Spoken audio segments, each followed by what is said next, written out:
subscribe and click the bell icon to turn on notifications. We're going to start out by talking about what exactly are logical functions. Well, if you're looking for them in Excel, and just a note as well, I'm using Excel 2021, which is the latest standalone version of Excel. Now, this version should be pretty much exactly the same as Excel for Office 365, and not that dissimilar from 2019 and 2016. But if my interface looks slightly different to you, that is why. It is the latest version. It's not going to have any effect on the functionality. Right, so logical functions. If we jump up to the Formulas tab, we can find them in the Functions library underneath this logical group. There are all our logical functions. And we're going to cover quite a few of these in the session today. So what exactly is a logical function at its core? Well, I'm just going to type a couple of random numbers into my spreadsheet. Now, what I could do here is I could perform a logical test. So if I type in equals, what I could say here, or I could ask a question effectively. I could say, is this number greater than this number? Now, notice in there, I'm using a greater than symbol. And that is what we call a logical operator. And you'll notice I've just got a little screenshot over on the side of some of the other common logical operators that you'll use in your calculations. So you've got equal to, greater than, less than, so on and so forth. Okay, so those logical operators are really going to help you when you're putting together your logical calculations. So we're asking a question here, is D13 greater than D14? What am I going to get if I hit enter? Well, I'm going to get the result of true because 10 is greater than 5. Okay. What about if I edit this formula? Let's double click and let's switch the operator around. So if I put it the other way, so I'm basically saying, is D13 less than D14? I'm getting the answer of false because that test, that logical test we've just done, is not true. Okay. So when you perform a logical test, you're only ever going to get an answer of true or false in the cell. So let's take a look at what that looks like in a more practical example. If we go to this little expenses table that we have up here, I just have a list of names and some expenses for those people. And what we're going to say here is that if the expense is greater than $1,000, then it needs to be approved by a manager. So what I could do here is perform a logical test in a very similar way. I could say equals, and we're asking, is this value, and I'm going to say greater than or equal to this value. Okay, now I'm going to copy this formula down. So what do I need to do to this cell? I need to lock it, press the F4 key. Because if I copy down without locking, this cell reference is also going to start to move down. Now, another little tip here, we're going to copy this formula down. If I was just to press the Enter key, it's going to take me to the cell below. But a lot of the time, if you're working in a cell, you want to remain in the same cell. Control Enter will leave your cursor in the same cell, and then you can double click to copy that formula down. Now notice what we have here, true and false results. So wherever I have a true result, I would expect the expense to be $1,000 or greater. Okay, that is how this works. Now that's all well and good, having these true and falses in here, but we don't really have too much meaning attached to them. Maybe instead of true and false, I want it to say something like approval or okay. Well, that is where we need to add in an if function. So we're going to do this again, but we're going to add meaning to this true and false output. So let's delete out all our hard work. Let's go back to the first cell, type in equals. We're going to go for equals if. Now notice when you type in a function in Excel, if it exists, hopefully it does, hopefully you know your functions, you're going to get a list pop up underneath. And this is what we call Excel's IntelliSense. And this list basically allows you to select whichever function it is that you're looking for. So if you have the one highlighted that you want to use, like I do here, all you need to do is press the Tab key to select it from the list, and it's going to put that first bracket in automatically for you. So just a little shortcut tip there. Now let's take a look at our arguments for our if function. Well, our first argument is the logical test, which is basically what we've just done.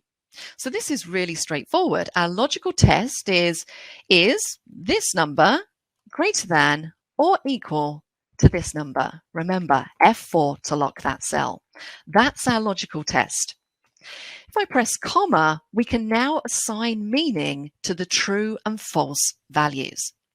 So instead of an output of true, if it is true, I want it to say approval.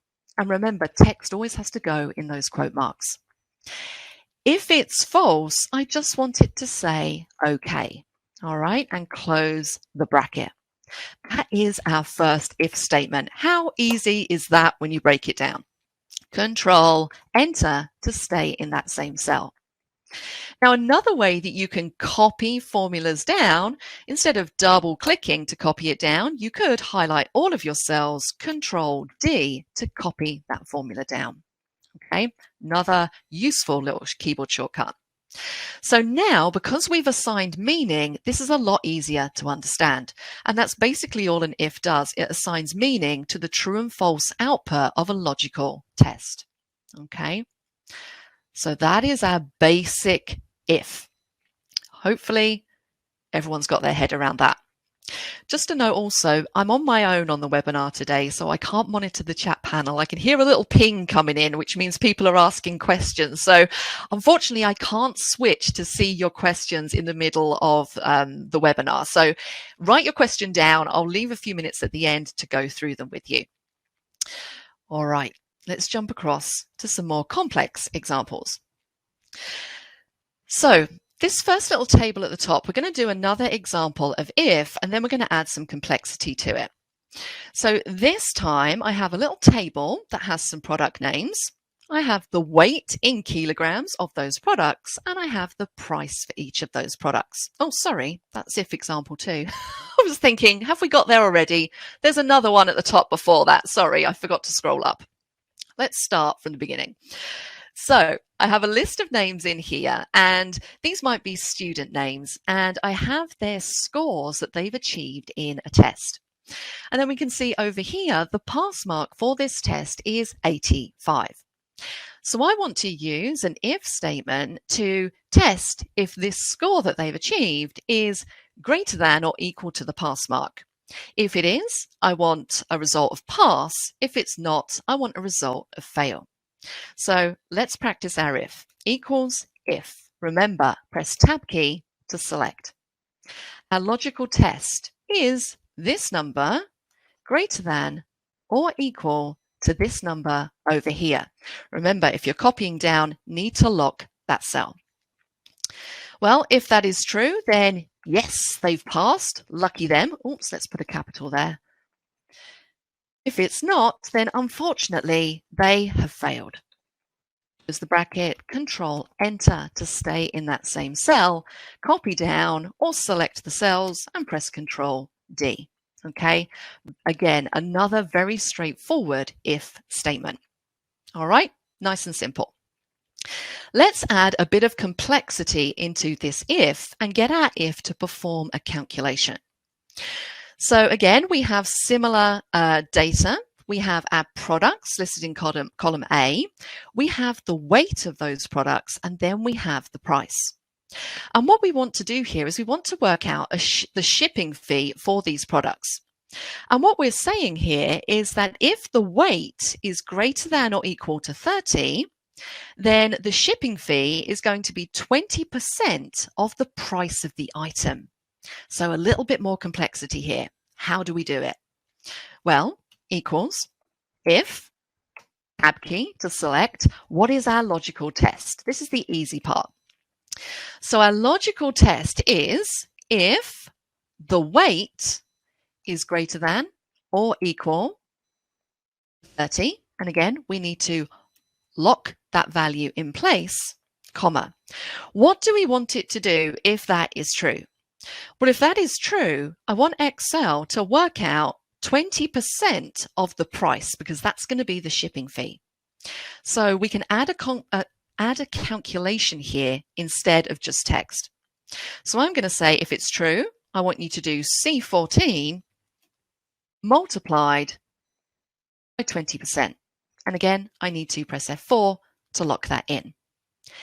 If it's false, well, then there is no shipping fee. So I'm just going to put 2 quote marks in there, which is basically just leave the cell blank.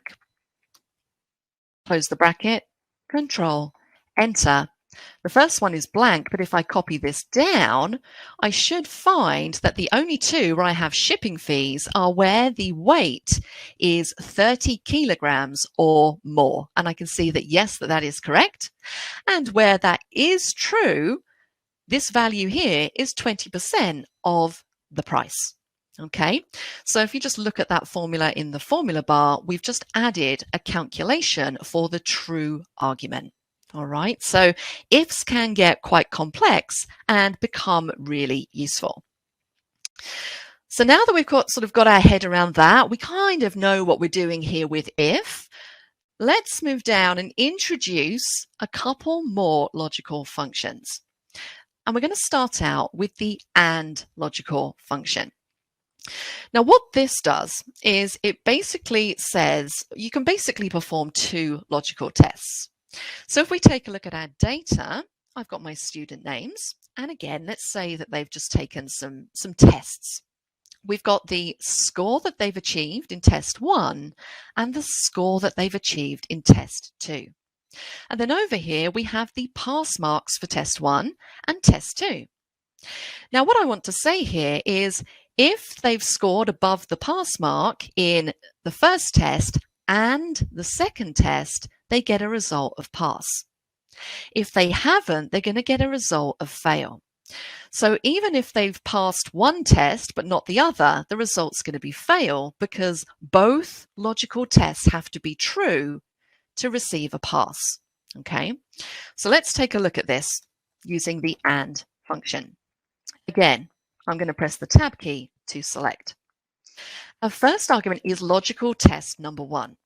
So again, this is pretty straightforward. We want to say, is this value greater than or equal to this value? F4 to lock that cell.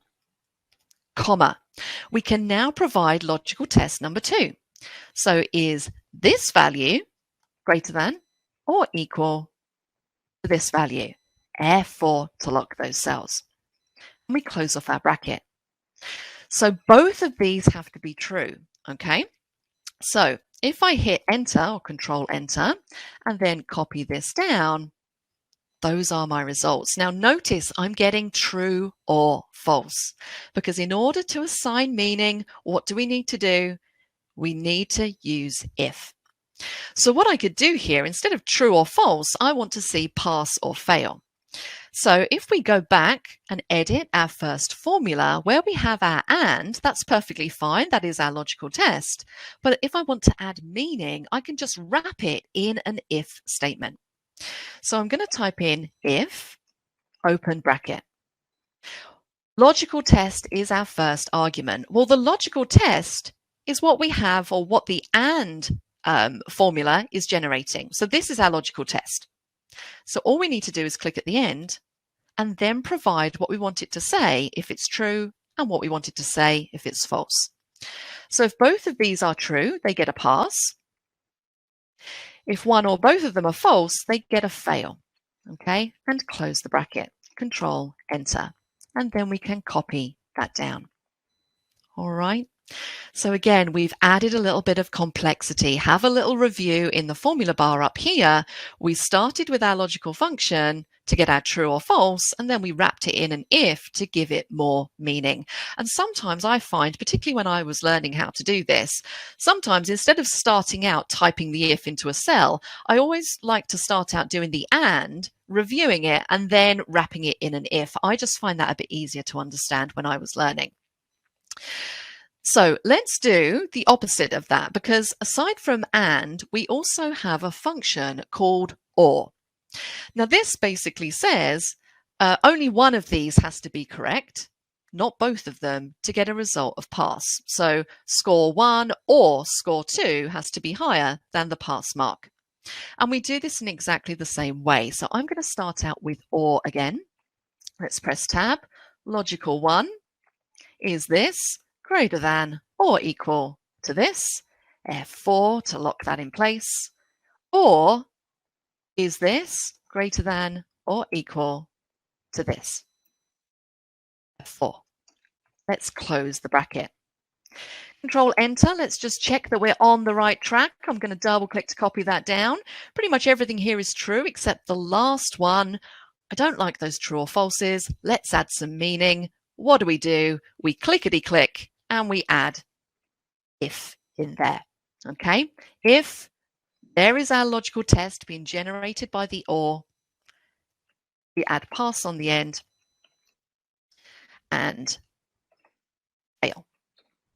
Control Enter and then copy down. I'm going to do Control D. Okay. So quite a bit to take in there. We've seen another example of if. We've seen how we can combine it with a calculation. And we've seen how we can use if along with and or logical functions. Okay? All right. Let's start to ramp things up a little bit in terms of how we're using our ifs. We're going to move on to taking a look at nested if statements. Now, what does that exactly mean? Well, it's not as complicated as it sounds. It just means that we're putting if statements inside other if statements. Now, why on earth would we want to do that? Well, let's take a look at a good example. Now, I have a bit of a larger data set here, and in column A, I have some employee names. I can see what building they're located in, their department, hire date, the number of years that they've worked at the company, their salary, but the most important column here is their job rating column, because this is what I'm basing my entire if off of. Now, notice off to the side, I have a little table just here. And this is showing me job ratings and the amount of bonus that's attributed to each of those job ratings. So depending on the job rating of the employee, that determines what their bonus for the year is going to be. So what I want to do here is I basically want to perform a logical test which says if the job rating is equal to 5, then they're going to get a bonus of 3,000. But if the job rating is equal to 4, they're going to get 1,500. If it's equal to 3, 900, so on and so forth. So we have multiple if statements going on here. And I will say, when you start to do nested ifs, you do feel a bit like a formulas guru at the end, because you end up with an extremely long formula, which looks very complicated to the uninitiated eye. It's not, but the formulas are extremely long. So let's take a look at how we can construct this very slowly. So we're going to type in equals. We're going to go for if. What is our first logical test here? Well, if the job rating is equal to 5, and we're going to copy this down. So what do we need to do? Block. So if that is true, I want them to have 3,000. I want an output of 3,000 in the cell. F4 to lock. Now what I do here, instead of providing a false value, I need to go straight into my next if. Okay, and this is why they're called nested, because it's like ifs inside of ifs. So we're going to go into the next if. What is our next logical test? Well, if the job rating is equal to 4, and we want to lock that, then they're going to get 1,500. Comma, into our next if. If the job rating is equal to 3,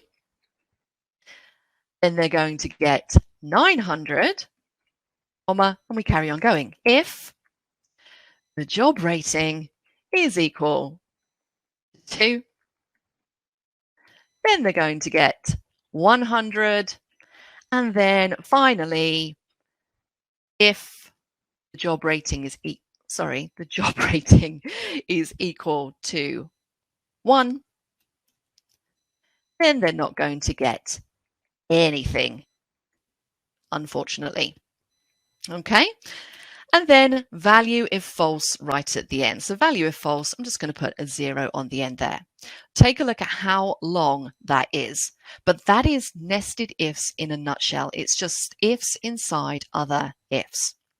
Now, the important thing to remember here is that when you're closing off your formula, you want to make sure you close off as many brackets as you've opened, brackets or parentheses if you're in the US.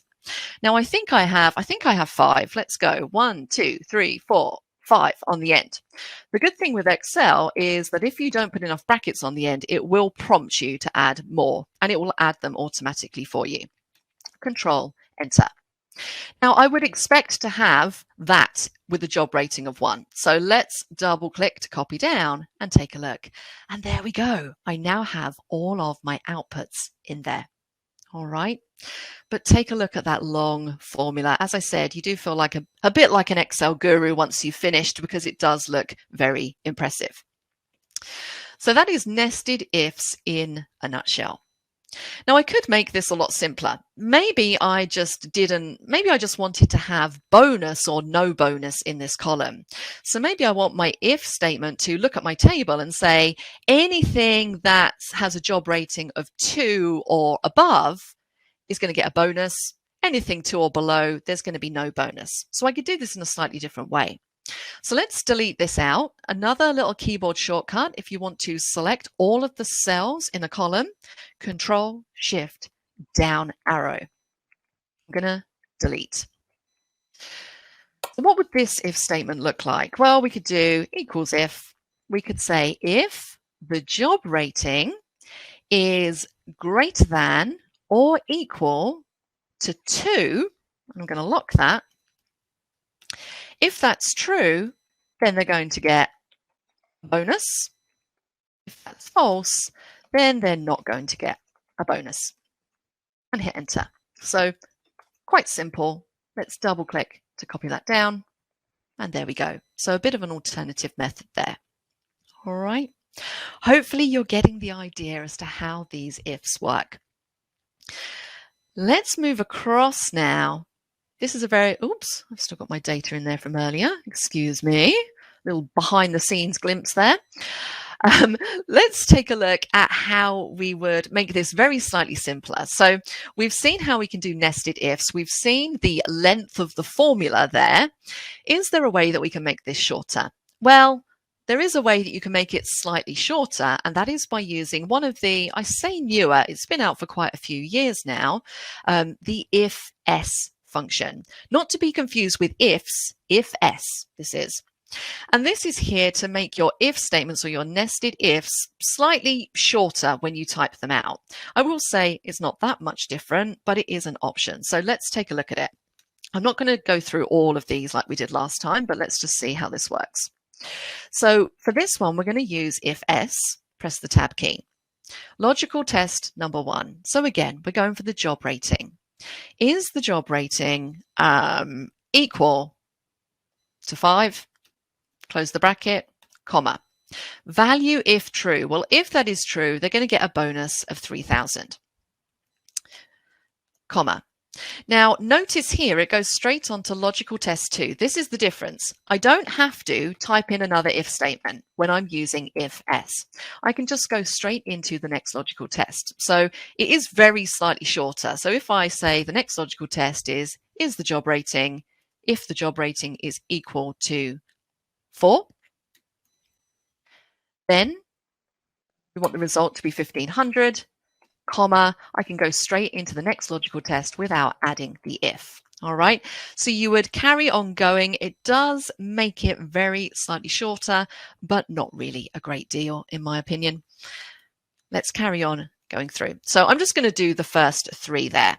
All right, and we can close off our bracket, Control Enter. Now notice that when I copy down, for all of the ones that I didn't add, which is basically these ones just here, I have an NA error, but I do have my output for all of the others. Now, this is quite helpful because another logical function that I'm going to show you towards the end of this session is how to deal with NA errors in your spreadsheet, because this isn't really an error. I just have chosen not to include the last two in my formulas. All right, so we're going to come back to this at the end when we cover error checking. So that is the difference between nested if statements and using if-s, very slightly shorter. Let me show you one more example of if-s. Maybe I have a situation where I want people to be able to enter in a day number, so maybe something like 5, and have it produce what that day is from this list up here. And it might be that I'm ordering my days of the week so that Sunday is number 1, Monday is number 2, Tuesday is number 3, so on and so forth. So I'm going to use if-s to perform this calculation.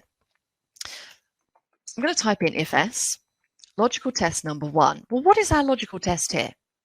Well, our logical test is going to be if the value in cell A11, now A11 is currently empty, it's not going to be in a moment, but if the value is equal to 1, then I want it to produce the output of Sunday. Okay. Next logical test, if A11 is equal to 2, then the output is going to be Monday, comma. If A11 is equal to 3, then the output is going to be Tuesday, and we would carry on going. So I'm quickly going to do these because we're going to use these later on in an example. So if A11 is equal to 4, then the output is going to be Wednesday. If A11 is equal to 5, then it's going to be Thursday. If it's equal to 6, it's going to be Friday. And finally, if it's equal to 7, then it's going to be Saturday. Okay, again, pretty long. Enter. Again, I have an NA because I currently have no value in this cell, but if I type in 4, it should give me the output that I want.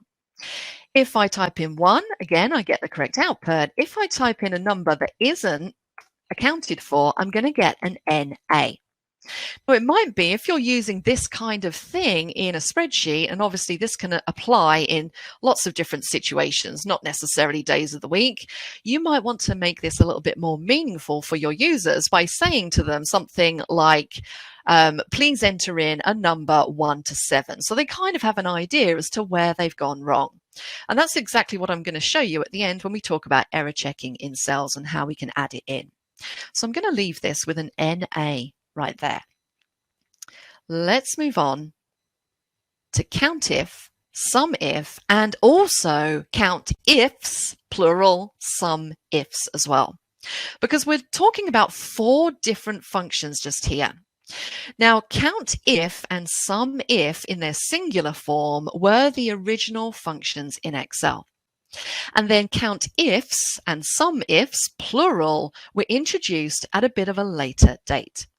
Now, the only difference between them is that if you're using COUNTIF or SUMIF, you can only have one piece of criteria. Now, if you're thinking to yourself, well, I don't even know what they do, let's start out with a basic example. We're going to start out with SUMIF.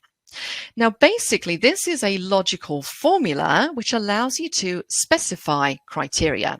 And as I said, when I asked people on LinkedIn about what their most useful formulas were, a lot of people came back to me and said COUNTIF and SUMIF. So this is going to be so helpful to you, and it's a really good thing to have in your Excel toolkit. So what are we doing here? Well, I have a little table. I've got some sales team members. I've got the company that they work for. We only have 2 companies in here. I've got their job title, so they're either a sales rep or a sales manager. And we've got the total amount of sales that each of these team members have generated. And then I have a little table over here. And what I want to work out for this first one is the total sales for Microworld. So I basically want it to look through this column for Microworld, and then whenever it finds Microworld, I want it to add the totals together. Okay, so we're doing a sum, but based on a piece of criteria. So if we type in equals SUMIF, I'm going to press my Tab key. Let's review our arguments. So what we have here are three arguments: range, criteria, and sum range. Now remember that any argument that you see that has square brackets around the outside, that's an optional argument. You don't necessarily need it in order to perform the calculation. Now in this case, we are going to use all three arguments. Now the way that I like to think about this when I'm doing it is I sort of kind of work backwards a little bit. I like to think to myself, okay, what is my criteria here? Well, the criteria is microworld. So the range is wherever I'm going to find the word microworld. That's how I like to think of it. So my range is going to be this, comma. What is my criteria? Well, my criteria is microworld, comma. Once it's found microworld in that range, what do I want it to do? What's my sum range? Well, I want it to add together the total sales. So that is my sum range. Close the bracket, hit enter, and I get my result. Now, let's just check this because we have a small data set. It's quite easy for us to check. And this is another little trick that I always like to show people because I think this is so useful. Now, I'm just going to highlight in this table all of the entries for microworld. So let's hold down Control as we do this. Let's select everything just here, like so. Now, if I look down in my status bar, can you see that I have all those calculations in my status bar? Average, count, numerical count, min, max, and sum. So I can see that the sum here that's based on the cells I have highlighted is 44953. And that's exactly what I've got in my SUMIF calculation. So always have these totals turned on in your status bar because it's so useful when you're trying to check formulas and other things in your spreadsheet.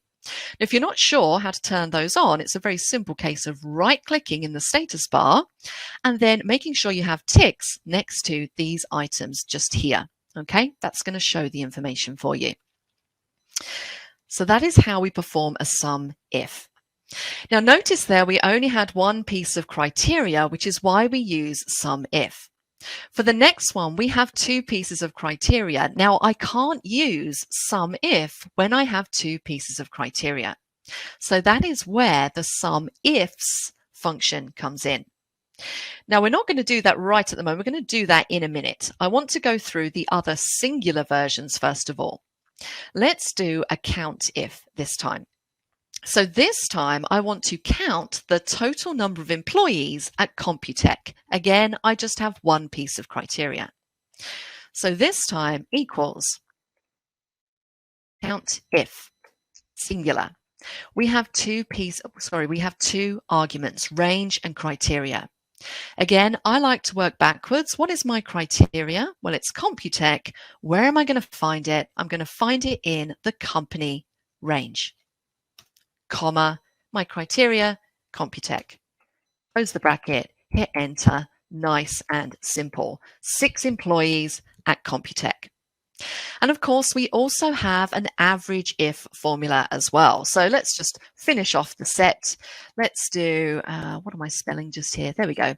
I'm going to move down and tab to select. Then range, criteria, and average range. My criteria is Computech, so my range is going to be the company, comma. Criteria is Computech. My average range, well, I want to know what the average sales are, so I'm going to select the sales column. Close the bracket, hit enter, and there we go.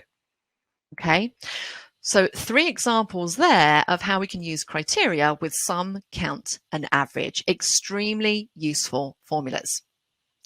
So now that we've got that, let's take a look at the plural version, because this is where it gets slightly more complicated. And that is when we have multiple pieces of criteria. So if we go back up to our sum calculation, this time I want to work out the total sales for all sales reps at Microworld. So for this, because we have more than one piece of criteria, we need to use the plural version, SUMIFs. Now this is structured very slightly differently. The difference here between SUMIFs and SUMIF is that the sum range is the first argument when you're using SUMIFs. When you're using SUMIF, it's the last argument. Now, I actually prefer it this way around. I find it a lot easier.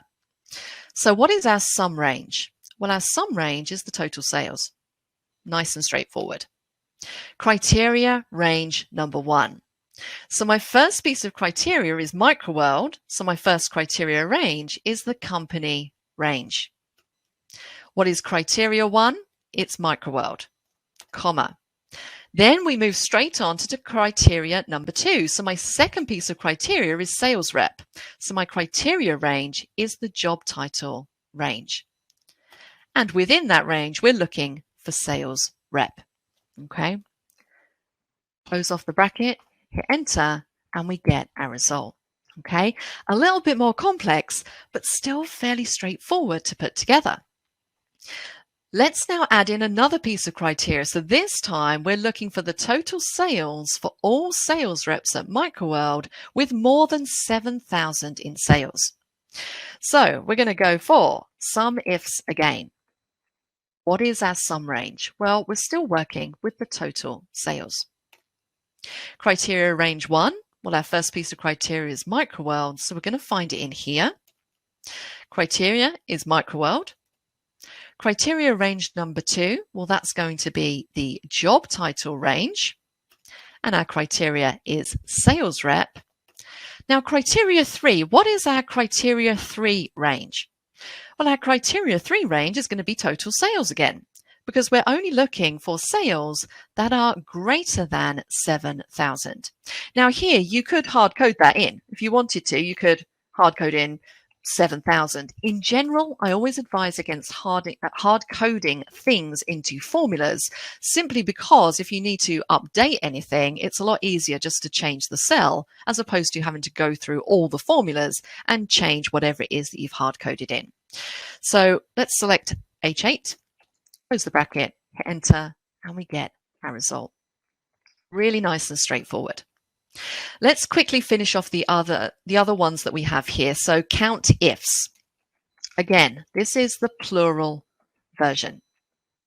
Criteria range 1, well, we have Computec. So criteria range is going to be the company, and our criteria 1 is going to be Computec, and then we're on to criteria range 2. Hopefully you're getting the idea here. It's really nice and straightforward. Okay. Nice and simple. Let's just do, I'm just conscious of time, so I'm just thinking, I think possibly, I'm sure you get the idea now, so I don't think we're going to do the last one here. I will quickly do average if at the bottom here, just so you can see how it works with average. So we have average ifs as well.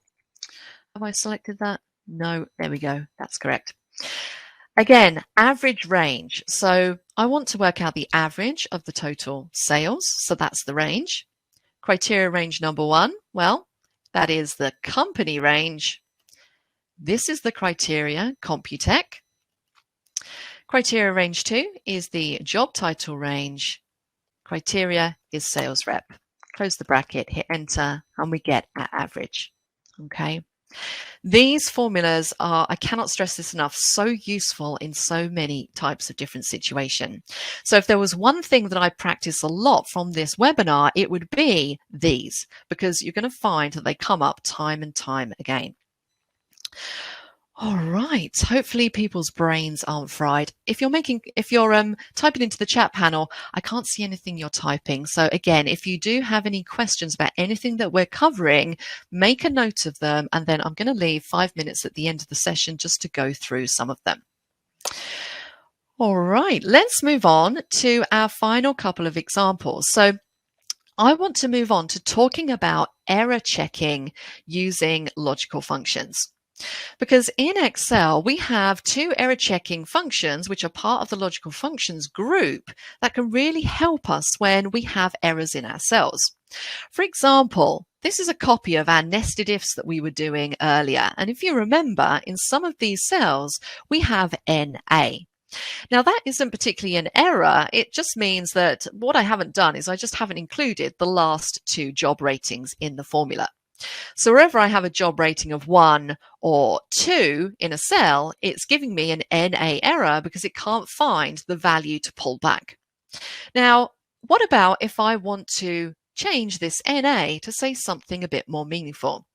Because what you need to remember is in this day and age where we're always sharing spreadsheets with lots of other people and collaborating, if I was to send this spreadsheet to my colleague and she doesn't really know what I'm doing here, she might look at this spreadsheet and think to herself, oh, wow, this is full of errors. Okay, they're not errors, but it looks like this spreadsheet is full of errors. So to make this more, to make this seem like I'm picking the wrong words here. So to make these errors a little bit more explanatory, I'm going to add in some error checking. Now, the two that we're going to focus on, I'm just going to type them into the field so you can see sort of what they look like. There are two main ones that you need to concern yourself with, and that is IFNA and IFERROR. Now, these differ. So IFNA, you can only really use when you have an NA error in a cell. Now in Excel, there are all different types of errors that you can get in cells. You might have seen name errors before, or value errors, or div errors, or spill errors, or something like that.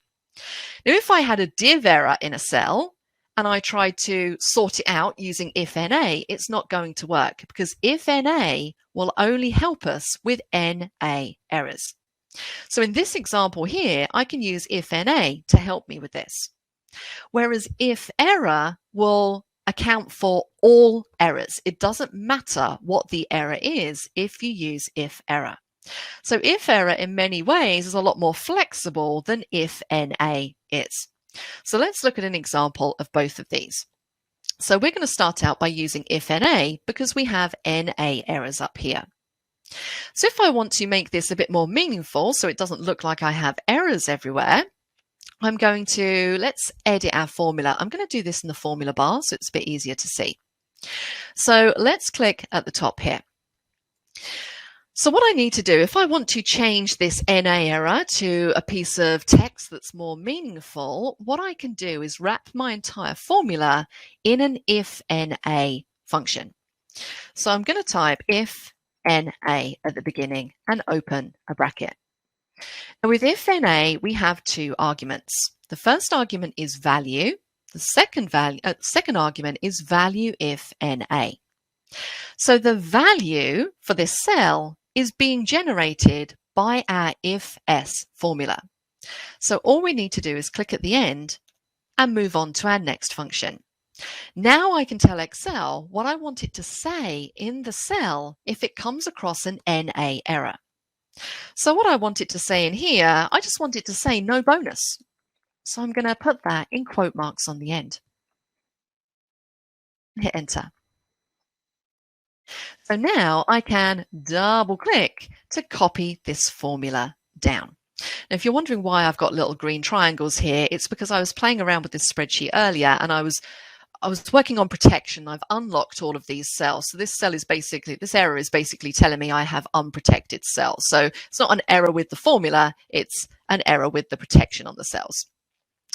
So now I have exactly what I'm looking for. And if I was to send this to somebody else, instead of those NA errors, I now have no bonus instead. Okay. So it makes your error messages more meaningful. Let's take a look at how we might use this in another example. Now, if we go back, if you remember, when we were working on our little day of the week table over here, we also had an NA error. Now, I could fix this using IFNA. That would work because it's an NA error. But just so you can see an example of IFERROR, which accounts for all errors, it's basically the same. So we're going to type in IFERROR at the top here, the same arguments underneath. The value is going to be generated by our IFS function. So we need to click at the end and we can specify what we want it to say. So if somebody enters in a day number that isn't between 1 and 7, they're going to get an error. So I want to let them know, I want to say, please enter a value between 1 and 7. So I'm being helpful here. I'm giving them some guidance. I'm not just letting them get an error. Let's give them some guidance so they have some idea as to what they should be doing. So they're like, oh, okay, fine. They can enter in number 6 and they get their result. Okay, so IFERROR and IFNA, super useful. One is more flexible than the other, but you'll find that a lot of the time, NA errors tend to come up more than any other errors. So IFNA might be the one that sticks in your head to use, but either are going to work.